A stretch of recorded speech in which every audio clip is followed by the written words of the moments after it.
इन classes को रोजाना live attend करने के लिए अभी डाउनलोड करें परीक्षा ऐप और एमपीपीएससी लाइव वीडियो कोर्स में एडमिशन लें, क्योंकि अब मिलेगा ऑफलाइन क्लासेस का संपूर्ण अनुभव ऑनलाइन घर बैठे।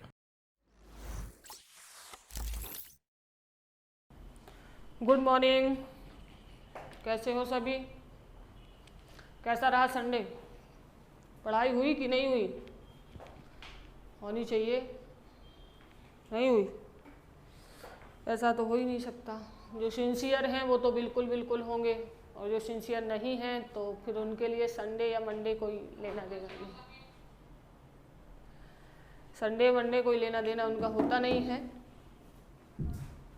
चलिए फिलहाल में कोई बात नहीं, सब लोग पढ़ने पर ध्यान दीजिए। हमारा उद्देश्य केवल आपको पढ़ाना है। Good morning, good morning. फिलहाल में आपको स्क्रीन पर क्वेश्चन आंसर दिख रहे होंगे, दिख रहे हैं या नहीं दिख रहे हैं? ठीक है, good morning, good morning, good morning.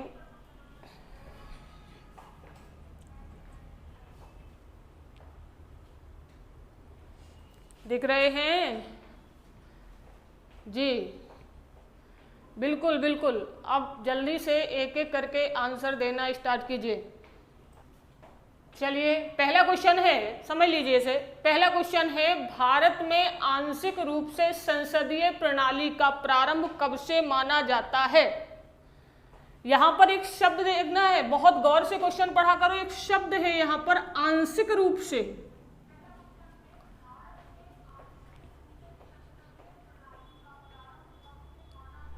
यहां पर है आंशिक रूप से, जिसका आंसर होगा बेटा 1892।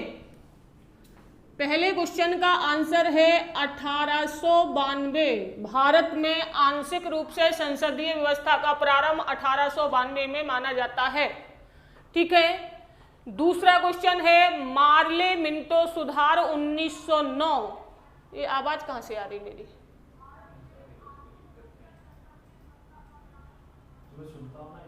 अच्छा अच्छा, तो थोड़ा सा अजीब सा लगता है जब मैं बोल देती हूँ फिर उससे बोलता है तो वो अजीब सा लगता है। हाँ, दूसरा क्वेश्चन है, मार्ले मिंटो सुधार 1909 किसकी रिपोर्ट पर आधारित था या किसकी रिपोर्ट पर पारित किया गया था? मार्ले मिंटो सुधार, ध्यान रखो मैंने बताया था, अरुंडले समिति, अरुंडेल समिति, अरुंडेल समिति की रिपोर्ट के आधार पर 1909 का मार्ले मिंटो सुधार पारित किया गया था। क्लियर?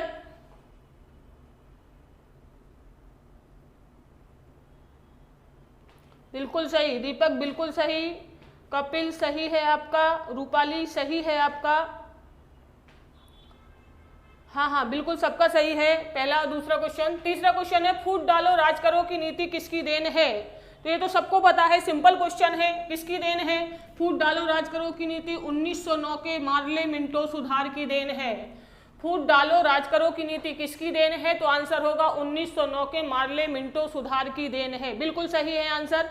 बहुत अच्छा, अच्छी तरीका से तुम लोग पढ़ रहे हो, बिल्कुल सही। अगला क्वेश्चन है, भारतीय सदस्यों को पूरक प्रश्न पूछने की अनुमति किस अधिनियम के तहत दी गई थी? भारतीय सदस्यों को पूरक प्रश्न, अब यहां पर एक शब्द है पूरक प्रश्न। पूरक प्रश्न बेटा मैंने कई बार बताया है, क्रॉस क्वेश्चन जिसे कहा जाता है, उन्हें पूछने की अनुमति किस अधिनियम के तहत दी गई थी? तो इसका आंसर है 1909। 1909 के मार्ले मिंटो सुधार के तहत भारतीयों को पूरक प्रश्न पूछने की अनुमति प्रदान की गई थी। बिल्कुल सही है।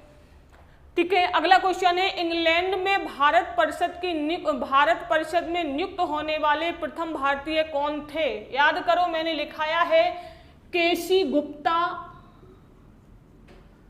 और सैयद हुसैन बिलग्रामी।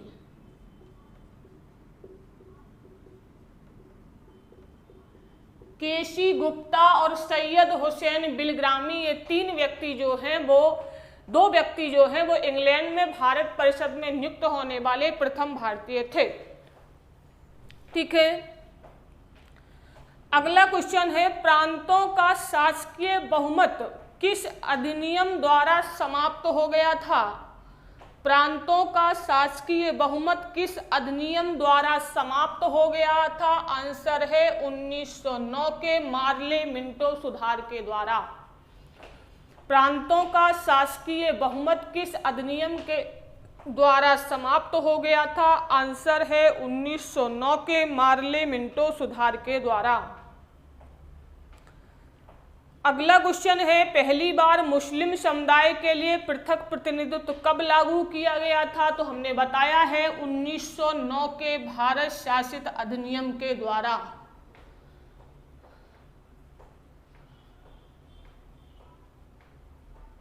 ठीक है, अगला क्वेश्चन है, किस अधिनियम के द्वारा गवर्नर जनरल का नाम वायसराय कर दिया गया था? किस अधिनियम के द्वारा? तो इसका आंसर होगा 1858 के भारत शासित अधिनियम के द्वारा गवर्नर जनरल का नाम वायसराय कर दिया गया था। ठीक है, अगला क्वेश्चन है, ईसाई मिशनरियों का भारत में आगमन कब हुआ? 9वां क्वेश्चन देखिए, ईसाई मिशनरियों का भारत में आगमन बेटा जी 1813 के अधिनियम के माध्यम से हुआ था।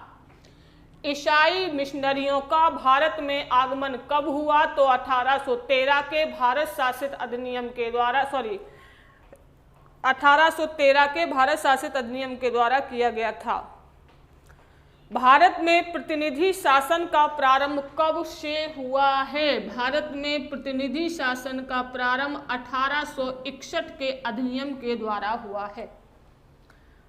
भारत में प्रतिनिधि शासन 1818। रजनी जी, ये 1818 क्या है भैया? हाँ, 1813 सही है। ये 1909 सही है। 1861 नंदिनी सही है। 10वां क्वेश्चन बिल्कुल सही है, 1861।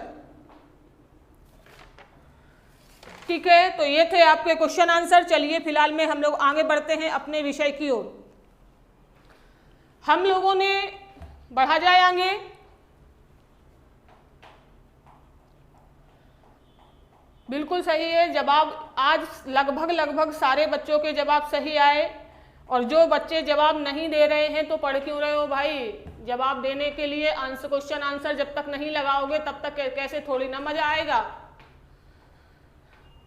ठीक है, तो मेहनतम फलदायकम, मेहनत ही व्यक्ति को क्या देती है? फल देती है। इसलिए निरंतरता के साथ प्रयास कीजिए। अगर आप निरंतरता के साथ प्रयास नहीं करोगे तो सफलता आपके चरण नहीं चूमेगी।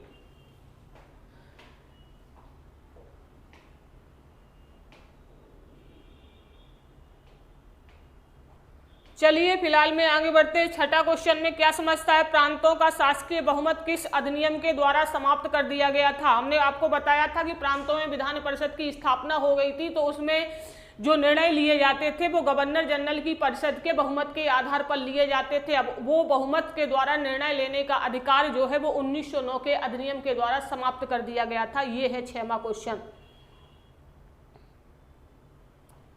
ठीक है ना, अब आगे बढ़ा जाए। चलिए फिलहाल में अब विषय की ओर आगे बढ़ते हैं।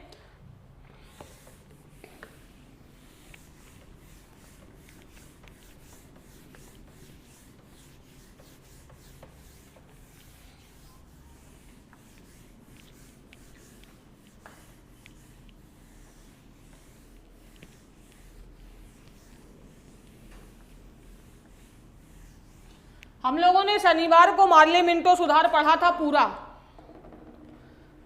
ठीक है, अब हम लोग क्या पढ़ते हैं? हम लोग पढ़ते हैं 1919 का भारत शासित अधिनियम।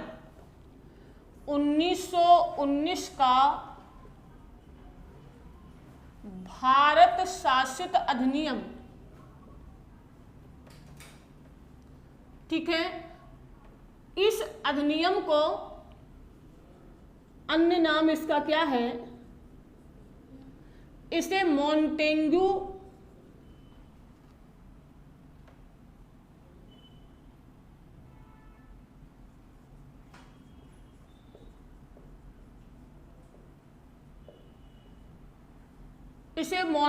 चेम्सफोर्ड सुधार के नाम से भी जाना जाता है।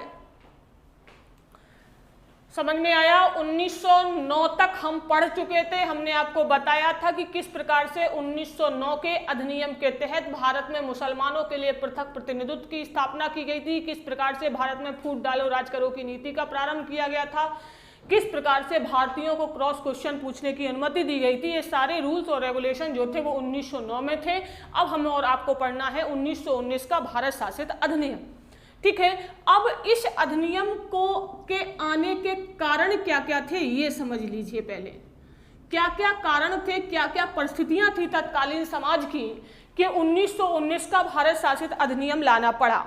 ठीक है, तो उसमें सबसे पहले जो 1919 के अधिनियम में भारतीयों को स्वशासन की मांग को पूरा ना कर पाना, मतलब 1919 से पहले ही भारतीयों में स्वशासन की 1885 के बाद कुछ समय बाद ही, जैसे ही बंगाल विभाजन हुआ और बंगाल विभाजन के बाद ही भारतीयों में स्वशासन, स्वयं का शासन, अपना शासन की मांग उठने लगी थी, जिस मांग को पूरा करने के उद्देश्य से 1909 का भारत शासित अधिनियम आया, लेकिन वो इस मांग को पूरा नहीं कर पाया। ठीक है, लगातार मांग बढ़ रही थी। तो 1909 में पहला कारण क्या होगा? पहला कारण है 1909 के अधिनियम के तहत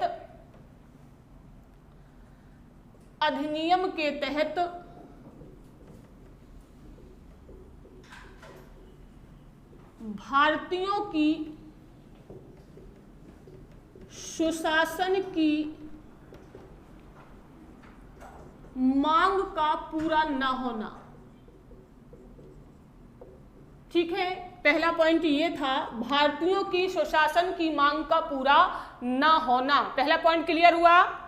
ठीक है, अगला पॉइंट देखिए, अगला क्या था? 1916 में कांग्रेस व मुस्लिम लीग, क्योंकि देखो 1909 के, मैंने आपको बताया था, बहुत अच्छे से समझने का प्रयत्न कीजिए।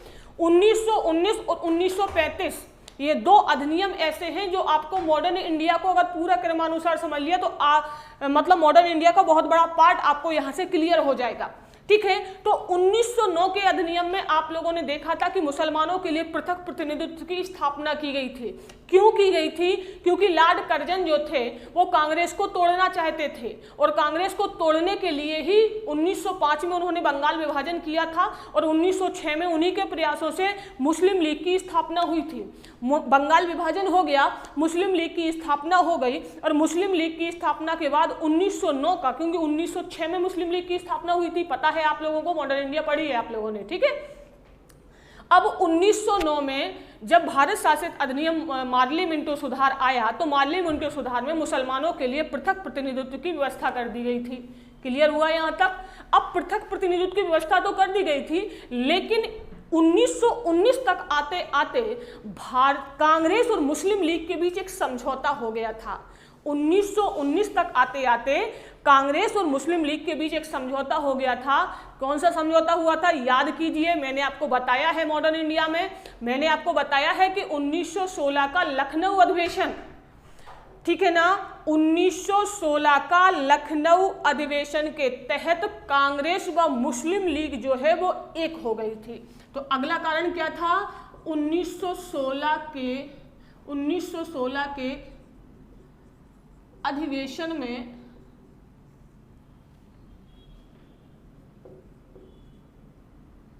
कांग्रेस व लीग का एक होना। ठीक है, जब कांग्रेस और लीग एक मंच पर आ गई तो पृथक प्रतिनिधित्व की बात ही क्या हो गई? खत्म हो गई। समझ में आया? अब अगला कारण कौन सा है? तीसरा कारण कौन सा है? तीसरा कारण है कि 1917 में एक रिपोर्ट आई, जिस रिपोर्ट का नाम था मेसोपोटामिया की रिपोर्ट। ये विश्व मंच की कहानी है। और क्यों आई? क्योंकि प्रथम विश्व युद्ध में, क्योंकि 14 से 18 तक हुआ था, प्रथम विश्व युद्ध चल रहा था। प्रथम विश्व युद्ध में अंग्रेज कई मोर्चों पर पराजित हुए।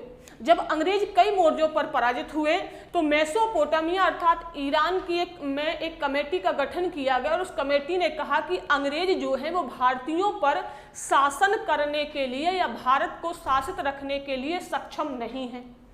ठीक है, तो 1917 में मेसोपोटामिया की रिपोर्ट समझने का बिल्कुल प्रयास कीजिए।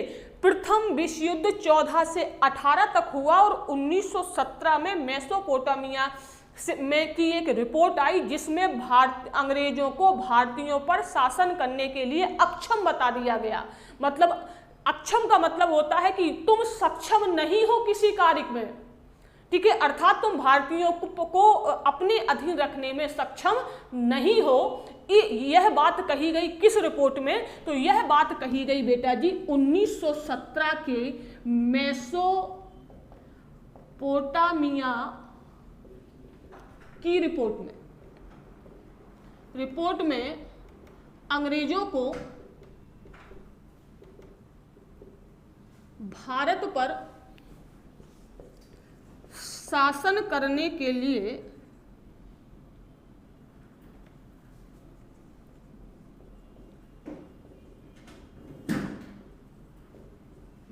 अक्षम बताना, शासन करने के लिए अक्षम बताना।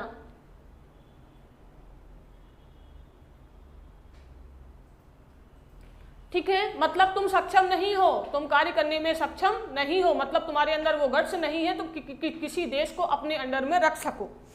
ठीक है, अब क्या था, अगला पॉइंट क्या था? मतलब ये पॉइंट क्लियर हो रहे हैं ना। 1909 के अधिनियम के तहत भारतीयों में सुशासन की मांग का पूरा न होना, 1916 के अधिनियम से मुस्लिम लीग व कांग्रेस का एक होना, 1917 में मेसोपोटामिया की रिपोर्ट से अंग्रेजों को भारत में शासन करने के लिए अक्षम बताना। ठीक है, अगला है होम रूल आंदोलन।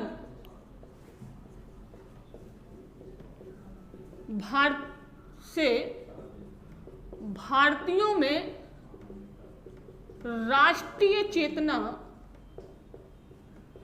का विकास होना।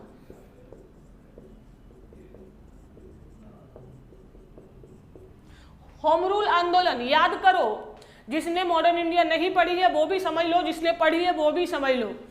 होम रूल आंदोलन 1916 में हुआ था, प्रारंभ हुआ था किसके द्वारा? बाल गंगाधर तिलक के द्वारा और एनी बेसेंट के द्वारा। क्यों किया गया था? क्योंकि बाल गंगाधर तिलक की सोच पूर्ण स्वतंत्रता की थी और एनी बेसेंट की सोच जो थी वो औपनिवेशिक स्वतंत्रता की थी, आंतरिक रूप से स्वतंत्र करने की थी। तो कहीं ना कहीं होम रूल आंदोलन के माध्यम से भारतीयों में राष्ट्रीय चेतना का क्या हुआ? विकास हुआ। ठीक है, अब अगला कारण क्या था? अगला कारण ये था कि गांधी जी जब वापस आए थे तो गांधी जी ने यही सोचकर अंग्रेजों का सहयोग किया था, यही बात कहकर अंग्रेजों का सहयोग किया था कि प्रथम विश्व युद्ध में हम आपका सहयोग करेंगे और उस सहयोग के बदले में आप हमें स्वतंत्रता प्रदान करोगे।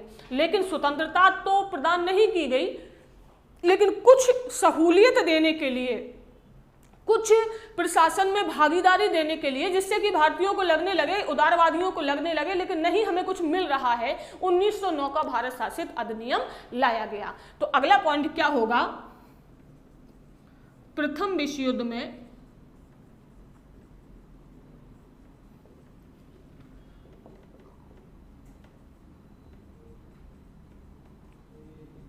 भारतीयों का सहयोग देने के कारण। ठीक है, तो ये सारे पॉइंट जो हैं, एक एक पॉइंट सारे क्लियर कर लीजिए कि 1919 का भारत शासित अधिनियम, जिसे मॉन्टेगू-चेम्सफोर्ड सुधार के नाम से जाना जाता है, यह क्यों लाया गया? ठीक है, ये सारे पॉइंट हैं, इस कारण से यह अधिनियम लाया गया।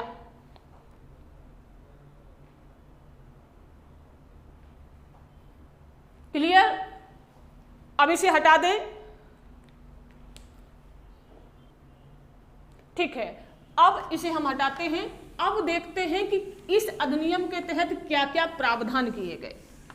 ये तो कारण थे कि इस अधिनियम के आने के क्या क्या कारण हैं। अब अगला है कि प्रावधान क्या क्या है इस अधिनियम के। ठीक है, तो प्रावधान, अगर हम प्रावधानों को देखें तो इस अधिनियम के तहत सर्वप्रथम भारत में स्वतंत्र डेमोनियन की बात कही गई। सर्वप्रथम मतलब पहली बार भारत में स्वतंत्र डेमोनियन मतलब स्वशासन की बात कही गई। ठीक है, सर्वप्रथम भारत में स्वतंत्र डेमोनियन की बात कही गई। स्वतंत्र डेमोनियन की का तात्पर्य यह होता है कि बहुत से स्तरों पर भारत को आंतरिक रूप से फ्रीडम प्रदान करना, आंतरिक रूप से स्वतंत्र प्रदान करना। डेमोनियन मतलब औपनिवेशिक स्वशासन की बात कही गई। मतलब पूरी तरीका से हम आपको स्वतंत्र नहीं करेंगे, लेकिन आपको कुछ आंतरिक रूप से मतलब प्रांतों में हम आपको स्वतंत्र कुछ अधिकार आपको देंगे, जिससे कि आप अपने लिए रूल्स और रेगुलेशन का क्या कर सकें, बात कर सकें। गुरुजी, साइमन कमीशन की रिपोर्ट 27 में आई थी, हम 1919 का पढ़ा रहे हैं, 1935 का नहीं। दिमाग थोड़ा खोल के जो पढ़ा रहे हैं उसको पढ़ो, जो नहीं अभी पढ़ा रहे हैं उसको मत पढ़ो। ये साइमन कमीशन की रिपोर्ट 1927 में आई थी, याद है आपको कुछ? 1928 में फिर नेहरू कमीशन आया, 1929 में मुक्ति दिवस मनाया गया। ये क्यों फालतू की बातें कर रहे हो? ठीक है, सर्वप्रथम भारत में स्वतंत्र डेमोनियन सुशासन की बात कही गई, वो तो 1935 के प्रावधान है जो आप बोल रहे हो। हम 1919 का भारत शासित अधिनियम आपको पढ़ा रहे हैं, 1935 का नहीं। जब 1935 का हम आपको पढ़ाते फिर आपको कोई पॉइंट छूट जाए तो आप हमसे डिस्कशन करो।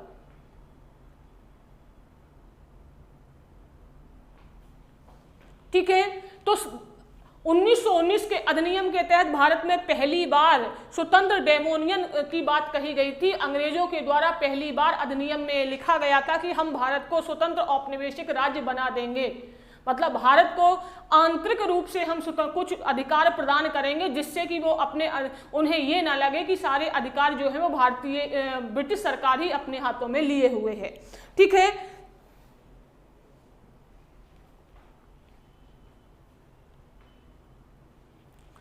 अगला पॉइंट है, इस अधिनियम के तहत भारत सचिव की परिषद में सदस्य संख्या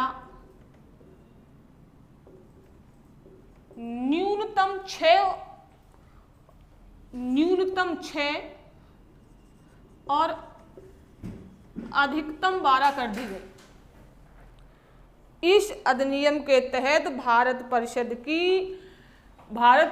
की सदस्य संख्या न्यूनतम 6 और अधिकतम कितनी कर दी गई? 12 कर दी गई। ठीक है, भारत सचिव की सहायता के लिए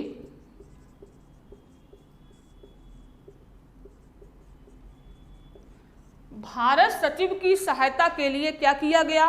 भारत सचिव की सहायता के लिए हाई कमिश्नर की नियुक्ति की गई।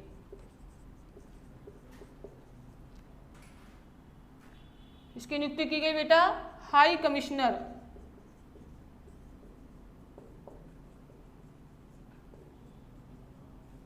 ठीक है, क्लियर हुआ यहां तक?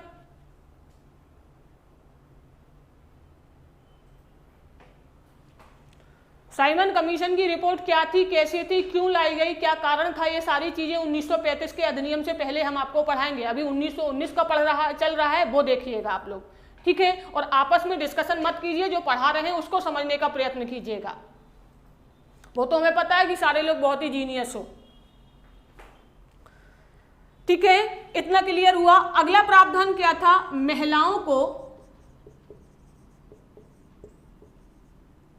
महिलाओं को वोट डालने का अधिकार दिया गया था।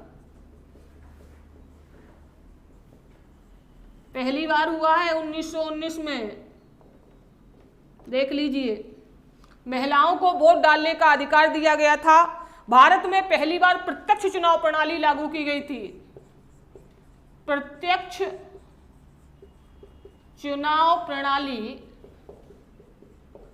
लागू की गई। ठीक है, भारत में पहली बार प्रत्यक्ष चुनाव प्रणाली लागू की गई। 1909 में हमने एक चीज बताई थी, मुसलमानों को लिए पृथक प्रतिनिधित्व स्थापित किया गया, सांप्रदायिक निर्वाचन प्रणाली की स्थापना की गई। अब क्या हुआ, अब सांप्रदायिक निर्वाचन प्रणाली पहले मुसलमानों पर लागू की गई थी, अब सिखों पर लागू की गई। सांप्रदायिक निर्वाचन प्रणाली किस पर लागू की गई, सिखों पर लागू की गई। सारे पॉइंट क्लियर हो रहे हैं या नहीं? लास्ट पॉइंट, हमने आपको बताया था बेटा कि 1909 के अधिनियम के तहत भारत में सांप्रदायिक निर्वाचन प्रणाली मुसलमानों पर लागू की गई। मुस्लिम बाहुल्य क्षेत्र में केवल मुस्लिम ही खड़ा हो सकता है और सांप्रदायिकता के आधार पर मुसलमानों को हिंदुओं से अलग कर दिया गया था। अब क्या हुआ, क्योंकि मुस्लिम लीग और कांग्रेस फिर से एक हो गई 1916 में। अब क्या, अब दिमाग चला नहीं, अब किसे अलग किया जाए, बोले नहीं, अब क्योंकि एक बहुत बड़ा वर्ग था सिख समुदाय का, बोले नहीं अब सिखों को अलग किया जाए। जैसे सिख अपने अधिकारों की बात करने लगे, मतलब कैसे भी करके भारतीयों को तोड़ने का प्रयत्न किया जाए।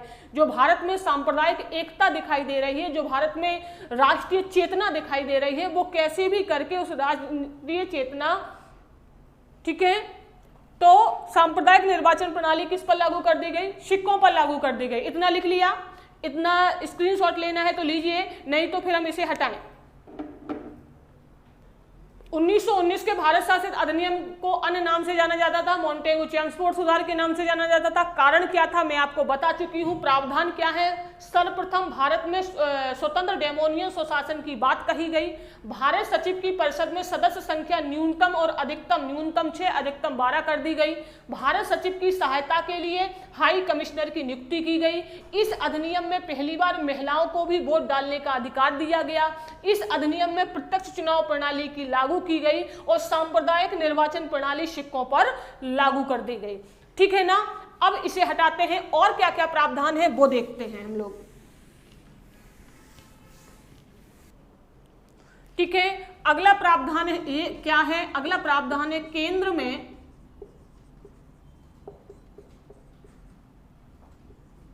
द्विसदनात्मक विधायिका की स्थापना की गई।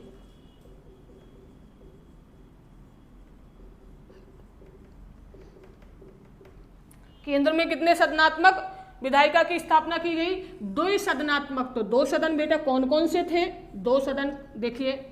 केंद्र में द्विसदनात्मक विधायिका की स्थापना की गई। ठीक है, पहला सदन जिसे उच्च सदन कहा जाता था, राज्य परिषद थी। ठीक है, जिसे क्या कहा जाता था, उच्च सदन। ठीक है, दूसरा सदन आपकी विधानसभा थी, जिसे क्या कहा जाता था, निम्न सदन। ठीक है, केंद्र में द्विसदनात्मक विधायिका की क्या की गई बेटा, स्थापना की गई, जिसे उच्च सदन और निम्न सदन कहा गया। ठीक है, अब उच्च सदन का कार्यकाल बेटा 5 वर्ष था। उच्च सदन का कार्यकाल कितना था बेटा जी, 5 वर्ष था, जिसमें कुल 60 सदस्य थे। कुल कितने सदस्य थे, 60 सदस्य थे। इन 60 सदस्यों में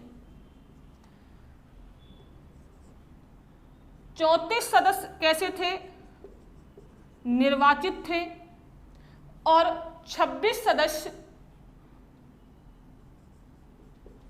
नामांकित थे। ठीक है, केंद्र में द्विसदनात्मक विधायिका की स्थापना की गई। ठीक है, पहला सदन राज्य परिषद कहा गया, दूसरा सदन विधानसभा कहा गया। पहले सदन राज्य परिषद को उच्च सदन कहा गया, जिसका कार्यकाल 5 वर्ष था, जिसमें कुल कितने सदस्य थे, 60 सदस्य थे। 34 सदस्य निर्वाचित और 26 सदस्य कैसे थे, नामांकित थे। उसके बाद विधानसभा में 165 थे, 165 थे। कार्यकाल कितना था, कार्यकाल 3 वर्ष था बेटा जी, कार्यकाल 3 वर्ष था। 104 सदस्य निर्वाचित, 104 सदस्य निर्वाचित और 61 सदस्य नामांकित थे। ठीक है,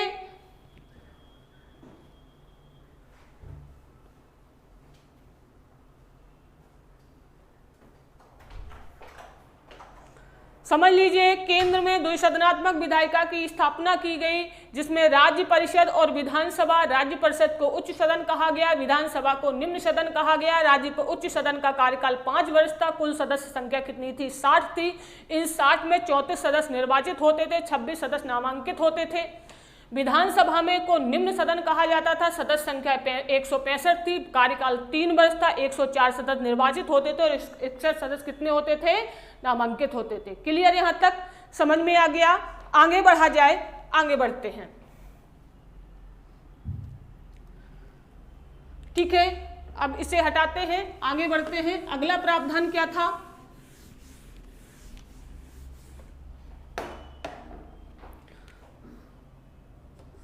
अगला प्रावधान था बजट पर स्वीकृति प्रदान करने का अधिकार केवल द्वैध शासन पद्धति की शुरुआत की गई। भारत में द्वैध शासन पद्धति का प्रारंभ किया गया। द्वैध शासन पद्धति का प्रारंभ किया गया था। ये द्वैध शासन क्या है? इसके जन्मदाता जो हैं,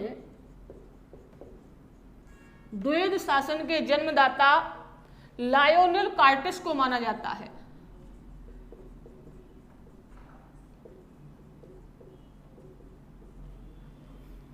द्वैध शासन के जन्मदाता किसे माना जाता है? लायोनेल। नामांकित मीन्स मतलब मनोनयन, जिसमें चुनाव नहीं होता था, जिसमें सदस्यों को बुलाया जाता था। जैसे राज्यसभा में 12 सदस्यों को साहित्य, शिक्षा, विज्ञान, समाज सेवा, सहकारिता व खेल के क्षेत्र से बुलाया जाता है, वो कहलाता है मनोनयन या नामांकन।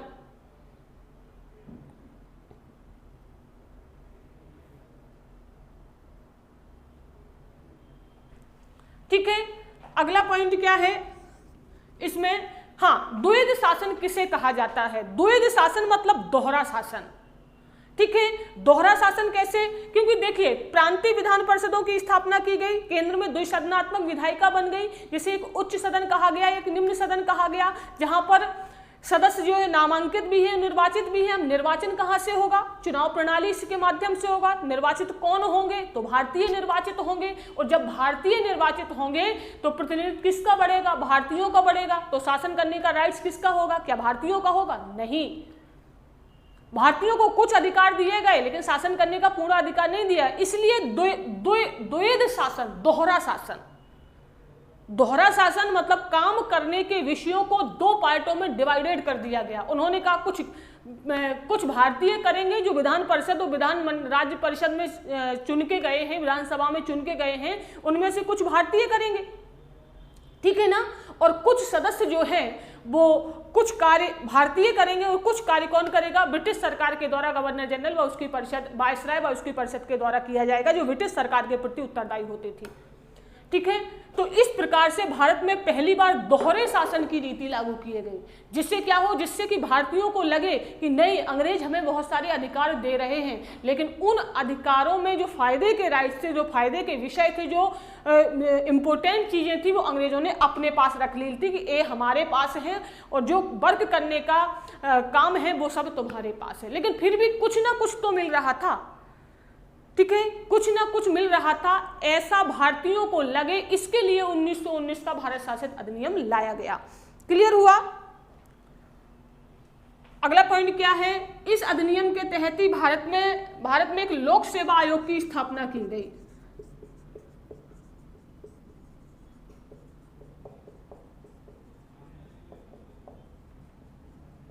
ठीक है, इंपॉर्टेंट पॉइंट है कि 1919 के भारत शासित अधिनियम के तहत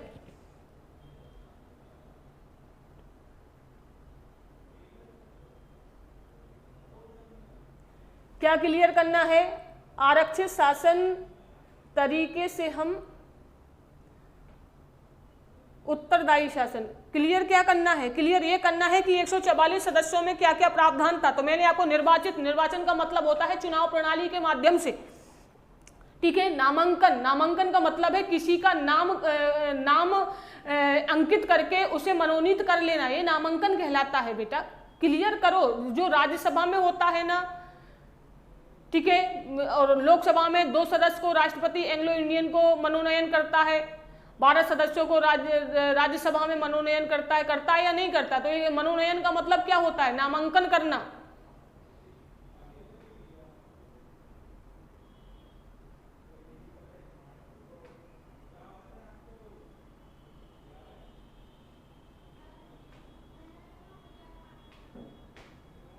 क्लियर हुआ? समझ में आया? आगे बढ़े। भारत सचिव को भारत में महालेखा परीक्षक की नियुक्ति करने का अधिकार दिया गया। लास्ट पॉइंट है, भारत सचिव को भारत सचिव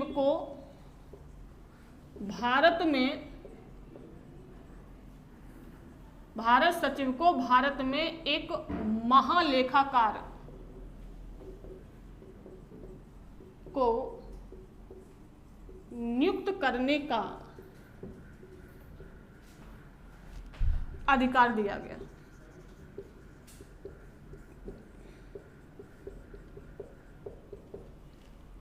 क्लियर हुआ?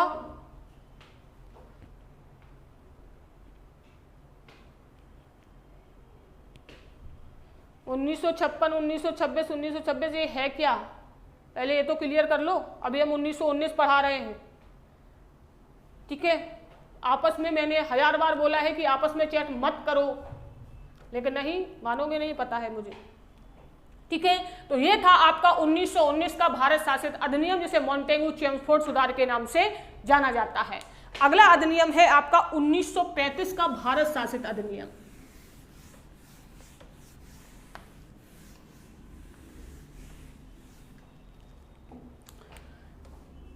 उन्नीस सौ 1935 का भारत शासित अधिनियम। कारण बहुत अच्छे से समझिए, अंतिम अधिनियम है, इस चैप्टर का अंतिम अधिनियम है, जिसमें अगला चैप्टर होगा आपका संविधान सभा। उससे पहले थोड़ा क्रिप्स मिशन भी पढ़ा देंगे आपको, और क्या कहते हैं, बेबेल योजना, अगस्त प्रस्ताव और कैबिनेट मिशन। ये थोड़ी थोड़ी चीज़ें हैं जो डिटेल में आपको समझा देंगे। संजय, नहीं मैम, क्या नहीं मैम, क्या समझ में नहीं आया गुरुजी बताएं। जो समझ में नहीं आया है वो क्वेश्चन कर देना व्हाट्सएप पर, मैं आपको वॉइस रिकॉर्डिंग करके भेज दूंगी, जिससे कि सारी चीज़ें आपको समझ में आ जाएंगी। फिर आपने वो किया। चलिए फिलहाल में समझिए, जो चीज़ समझ में नहीं आई हो वो क्वेश्चन करके मुझे भेज देना व्हाट्सएप पे, मैं आपको वॉइस रिकॉर्डिंग करके आपको सारी चीज़ें और क्लियर कर दूंगी। फिलहाल में आगे बढ़ते हैं। 1935 का भारत शासित अधिनियम। कारण इसे समझ लीजिए, अंतिम अधिनियम है।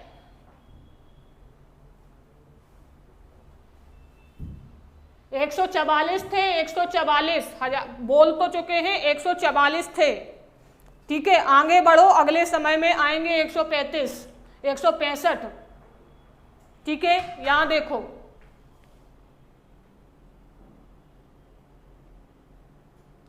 किसमें 160 थे आपके उच्च सदन में, और विधानसभा में थे आपके 165 सदस्य, जिसमें 104 सदस्य निर्वाचित थे और 161 केवल 61 सदस्य जो थे वो नामांकित थे, ठीक है ना। अगला समझिए 1935 के भारत शासित अधिनियम। देखो, कोई भी अगर डाउट है आपके मन में तो वो आप मुझे, मैंने व्हाट्सएप नंबर आपको दे दिया है, कॉलिंग वाला नंबर भी दे दिया है, आप कॉल करके वहाँ मुझसे डिस्कशन कर लो। एक आध बच्चे का डाउट अगर हो तो हम वहाँ क्लियर कर देंगे। समय की बर्बादी मत करो, क्योंकि अपने पास समय उतना ही मिलता है। 1 घंटे का लेक्चर ये लगता है कि बहुत कम समय है, वो 2-3 घंटे का लेक्चर होना चाहिए, ठीक है ना। तो आगे बढ़ा जाए। कारण 1935 के अधिनियम के कारण क्या थे? पहला कारण जो इंपॉर्टेंट कारण था, जो कि 1919 में द्वैध शासन जो लागू किया गया था वो असफल सिद्ध हुआ और भारतीयों में स्वायत्तता की मांग बढ़ गई, तो द्वैध शासन असफल रहा।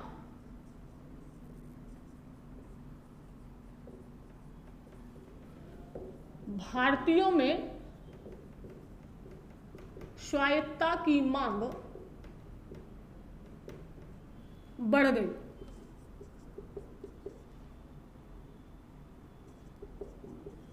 क्लियर हुआ। द्वैध शासन असफल हो गया, जिसके कारण,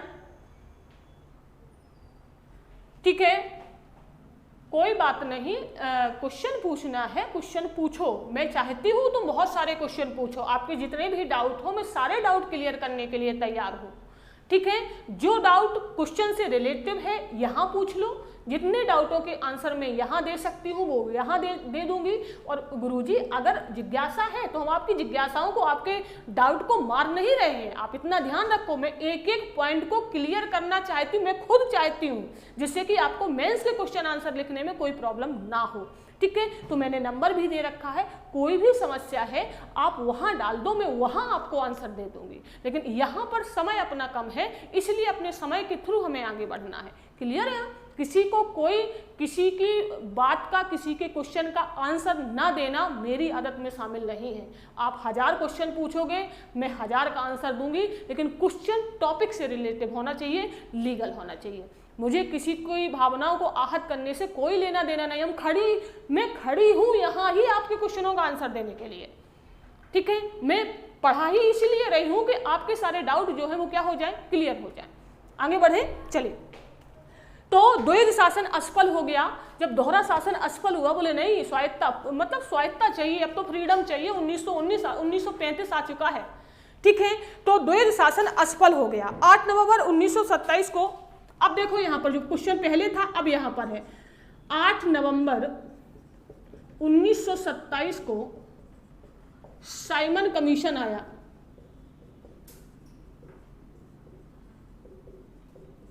अब आप कहोगे मैडम क्यों आया, किस लिए आया, काय को आया, क्यों आया, सोचो। द्वैध शासन असफल हो गया, मतलब 1919 का भारत शासित अधिनियम में जो नीतियां थी वो लगभग असफल हो गई।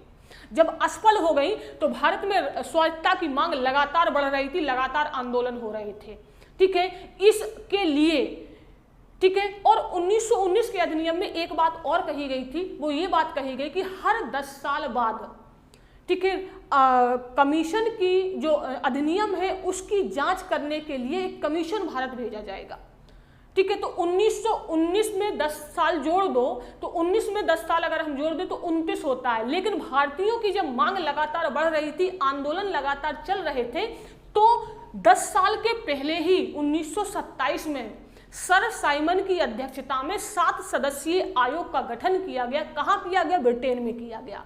7 सदस्यीय आयोग का गठन किया गया, लेकिन इनकी गलती क्या हो गई? गलती ये हो गई कि 7 के 7 सदस्य जो थे वो ब्रिटिश थे, अंग्रेज थे।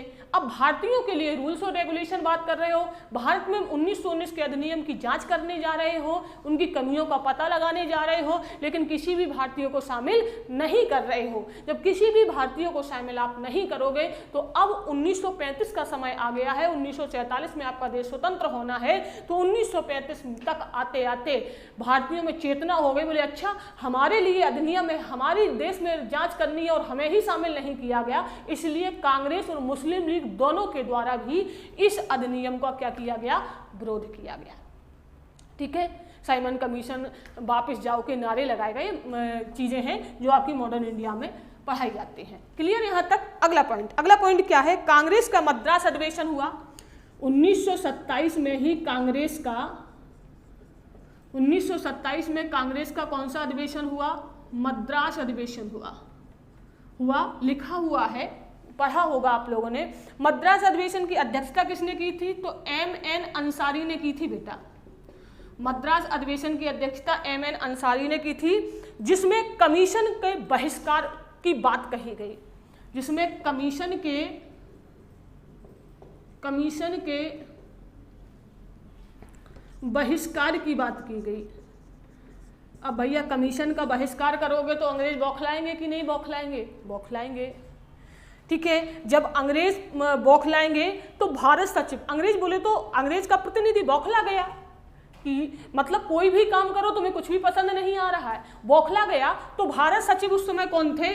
भारत सचिव उस समय बेटा थे बर्किनहेड। भारत सचिव थे बर्किनहेड महोदय। बर्किनहेड ने, भारत सचिव बर्किनहेड ने भारतीयों को चुनौती दे दी। क्या चुनौती दे दी? भारतीयों को चुनौती दे दी, बना सकते हो तो अपने लिए संविधान बना लो, बहुत संविधान सभा का गठन कर लो। मतलब हम कोई भी चीज लेके आते हो तुम्हें विरोध करना है, हम कोई भी चीज लेके आते हैं तुम्हें विरोध करना है, तो बहुत अपने आप को बहुत ज्यादा जीनियस समझते हो, बना सकते हो तो संविधान सभा बना लो। इस चुनौती को कांग्रेस ने क्या कर लिया, स्वीकार कर लिया। इस चुनौती को कांग्रेस ने क्या कर लिया, स्वीकार कर लिया। और स्वीकार करने के बाद नेहरू रिपोर्ट आई। स्वीकार करने के बाद क्या आई, नेहरू रिपोर्ट। कब आई, 10 अगस्त 1928। ठीक है। भारत सचिव बर्कनहेड की चुनौती को किसने स्वीकार किया, कांग्रेस ने स्वीकार किया। मोतीलाल नेहरू की अध्यक्षता में नेहरू समिति बनाई गई और नेहरू समिति ने 10 अगस्त 1928 को अपनी रिपोर्ट प्रस्तुत की। अब कांग्रेस की रिपोर्ट तो आ गई, तो मुस्लिम लीग पीछे कैसे हट सकती है। मुस्लिम लीग को भी अपने देना है कि मुझे ये चाहिए।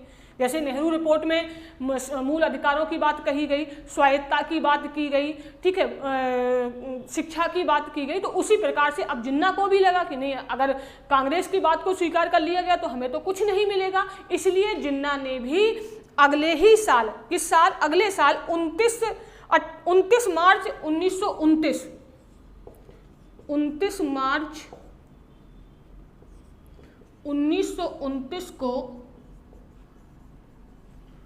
जिन्ना ने 14 सूत्री मांगे रखी।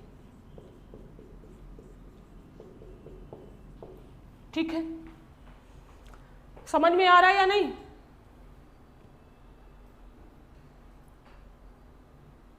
हाँ बिल्कुल, साइमन कमीशन वापस जाओ का नारा लगा था। नेहरू रिपोर्ट कब आई, 10 अगस्त 1928 को किसके द्वारा लाई गई, कांग्रेस के द्वारा लाई गई। 29 मार्च 1929 को जिन्ना ने 14 सूत्री मांगे रखी, किसके द्वारा लाई गई, मुस्लिम लीग के द्वारा लाई गई। मतलब सब लोग, सारे लोग अपनी अपनी बात को रख रहे हैं।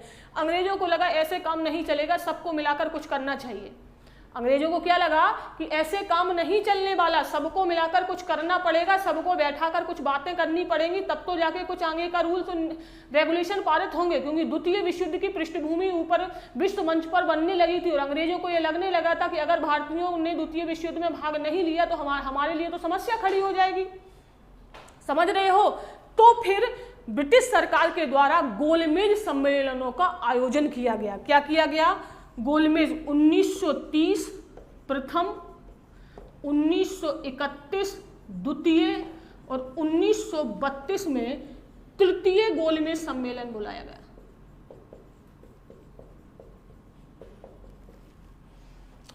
उन्नीस सौ 31 प्रथम, 1932 द्वितीय, 1930 प्रथम, 1931 द्वितीय, 1932 में गोलमेज सम्मेलन बुलाया गया। गोलमेज सम्मेलन आ गया। यहां तक क्लियर हुई बात। थर्ड पॉइंट में क्या है, कांग्रेस 1927 मद्रास का अधिवेशन हुआ, मतलब साइमन कमीशन वापस आया।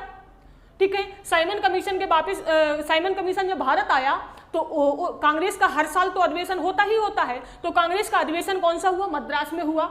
मद्रास अधिवेशन की अध्यक्षता किसने की, एम.एन. अंसारी ने की। और अंसारी महोदय ने बात कही कि साइमन कमीशन का पूरी तरीका से क्या किया जाएगा, बहिष्कार किया जाएगा।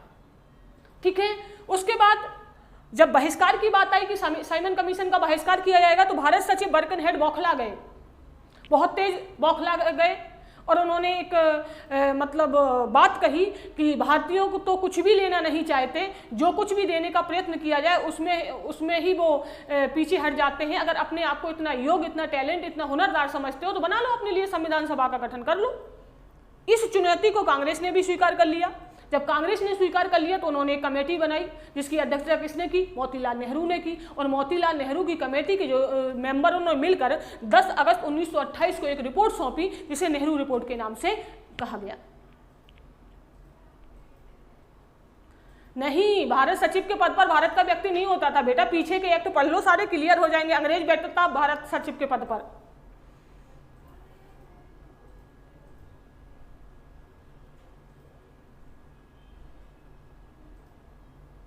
4 पॉइंट वही तो समझा रहे हैं, पूरे पॉइंट वही तो समझा रहे हैं। जब नेहरू रिपोर्ट 10 अगस्त 1928 को आई, तो 10 अगस्त 1928 को नेहरू रिपोर्ट आई। नेहरू रिपोर्ट किसके द्वारा दी गई? कांग्रेस के द्वारा दी गई। अब मुस्लिम लीग को ये लगा कि यार अगर हम कुछ नहीं देंगे तो कहीं ऐसा ना हो कि समस्या खड़ी हो जाए, ठीक है, हमारी बातें नहीं मानी जाए। तो अपनी बातों को मनवाने के लिए 1929 में जिन्ना ने अपनी 14 सूत्री मांगे रखी। अब ये कहो आपकी हमें 14 सूत्री मांगों को लिखवाएं कौन कौन थी, तो सॉरी, क्योंकि ये मॉडर्न इंडिया का विषय है, ठीक है। इतना डीप तो आपने आज तक नहीं पढ़ा होगा कारणों में जितना डीप हम आपको पढ़ा रहे हैं। लास्ट पॉइंट ये है कि 1930 में प्रथम, 1931 में द्वितीय और 1932 में तृतीय गोलमेज सम्मेलनों का आयोजन किया गया, ठीक है। तो इतना क्लियर हो गया। अगर क्लियर हो गया है तो आगे बढ़ा जाए। हाँ बिल्कुल,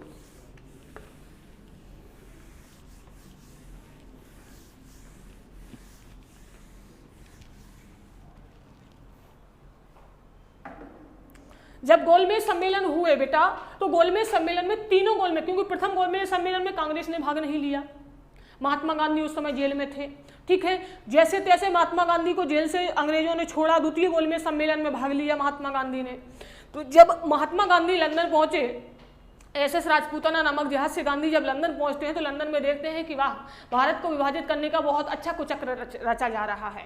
तो भारत को विभाजित करने का कुचक्र रखा जा रहा है। क्या किया अंग्रेजों ने? क्या किया? अम्बेडकर को अंग्रेजों ने हाथ में लिया और हाथ में लेने के बाद कहा कि तुम्हें हम अलग से, जिस प्रकार से जिन्ना अलग पाकिस्तान की मांग कर रहे थे, तो उन्होंने दलित वर्ग को भारतीयों से अलग करने की बात कही गई और अलग से दलित स्थान की मांग कही गई।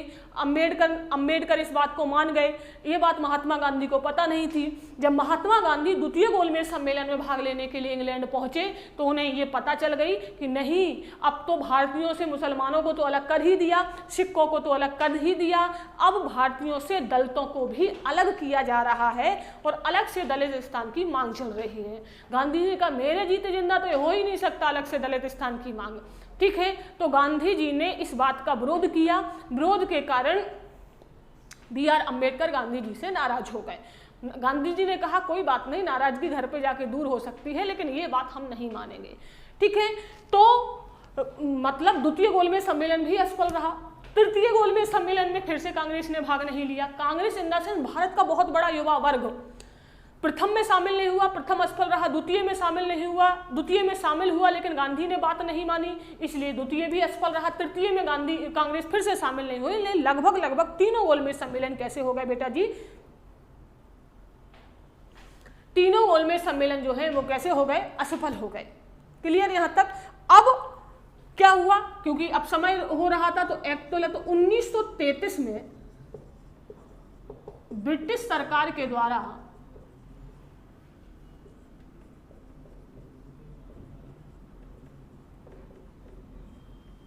श्वेत पत्र के माध्यम से, ब्रिटिश सरकार के द्वारा श्वेत पत्र के माध्यम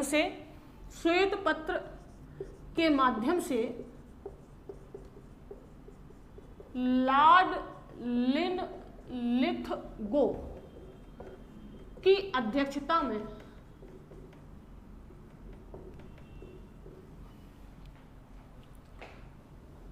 संयुक्त समिति के द्वारा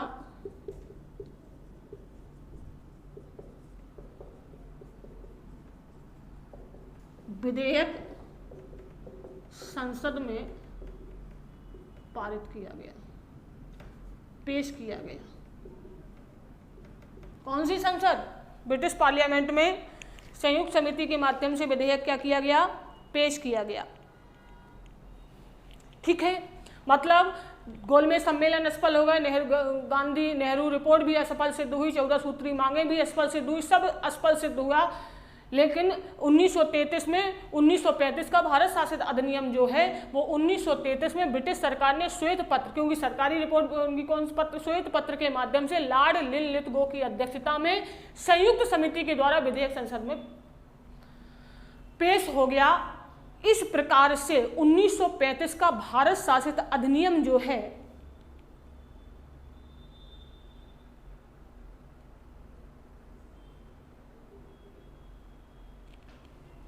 ठीक है, 1935 का अधिनियम जो है वो ब्रिटिश संसद में पेश किया गया।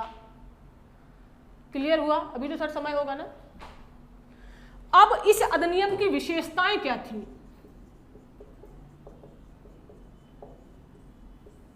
कारण क्लियर हो गए? क्यों 1935 का भारत शासित अधिनियम लाया गया?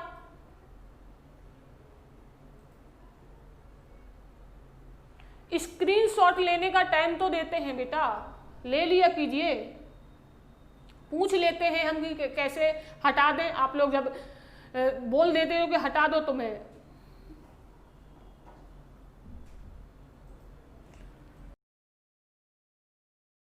ठीक है, इतना क्लियर हुआ। 1935 का अधिनियम क्यों आया, किस कारण से आया, ये सारे पॉइंट क्लियर हो गए ना आपके। आगे बढ़ा जाए। हाँ, अब देखिए विशेषताएं। इसकी अधिनियम की पहली विशेषता क्या थी? ध्यान रखना, इंपॉर्टेंट है, इसलिए हम इसकी विशेषताएं बता रहे हैं।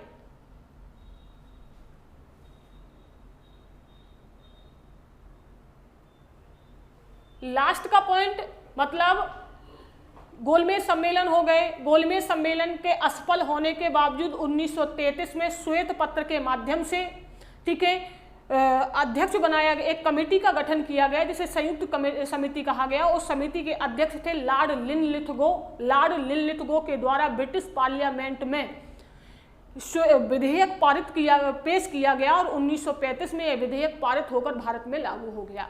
यह है आपका लास्ट पॉइंट। क्लियर है यहां तक?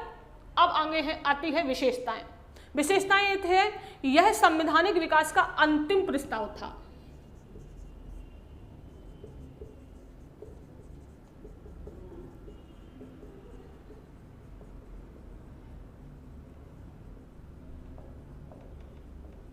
यह संवैधानिक विकास का अंतिम प्रस्ताव था। रंजना जी का समझ में नहीं आया? क्या समस्या है?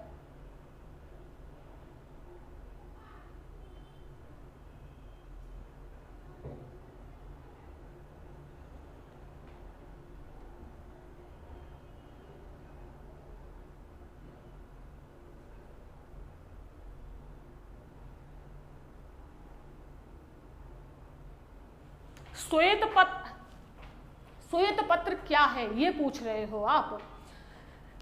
1933 में कोई भी विधेयक जब ब्रिटिश संसद में पारित करने की प्रोसेस में होता है तो सबसे पहले उस विधेयक को श्वेत पत्र में लिखा जाता है। जो समिति कोई विधेयक को पारित करती है उसका एक अध्यक्ष होता है। वो अध्यक्ष उस श्वेत पत्र को लेकर ब्रिटिश पार्लियामेंट में उस विधेयक को प्रस्तुत करता है।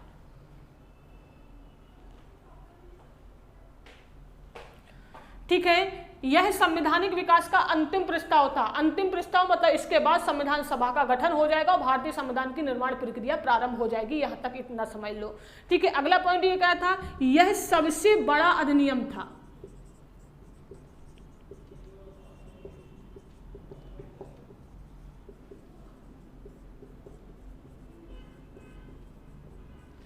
यह भारतीय संवैधानिक विकास का सबसे बड़ा अधिनियम था। इसमें 312 अनुच्छेद, 321 अनुच्छेद, सॉरी 12 नहीं 21 अनुच्छेद, 10 अनुसूचियां और 14 भाग थे। ठीक है, इसमें यह संवैधानिक विकास का अंतिम प्रस्ताव था। यह सबसे बड़ा अधिनियम था। इसमें 321 अनुच्छेद, 10 अनुसूचियां और 14 भाग थे।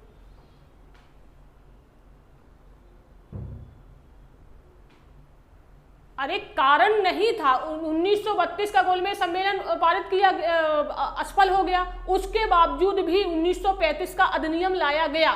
यह प्रोसेस में था, इसलिए मैंने ये चीज आपको लिखाई।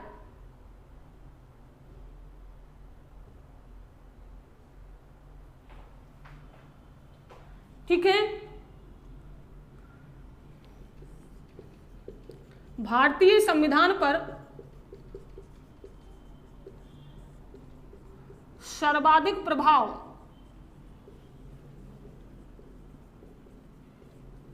इसी अधिनियम का था।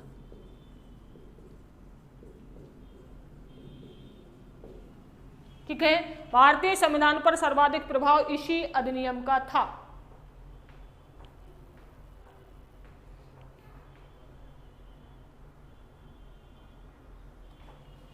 ठीक है, तो ये थी आपकी विशेषताएं।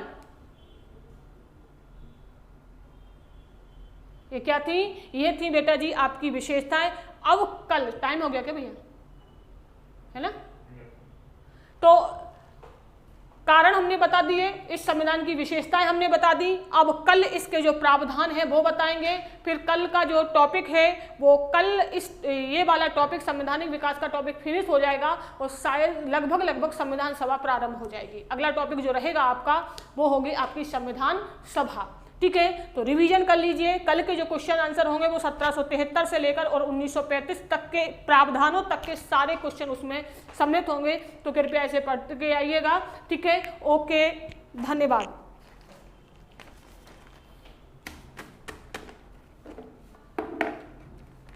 दोस्तों ऐसी और वीडियोस के लिए अभी सब्सक्राइब कीजिए एमपी परीक्षा चैनल को और बेल आइकन दबाना ना भूलें। और अगर आप किसी भी एग्ज़ाम की तैयारी कर रहे हैं तो अभी डाउनलोड करें परीक्षा ऐप।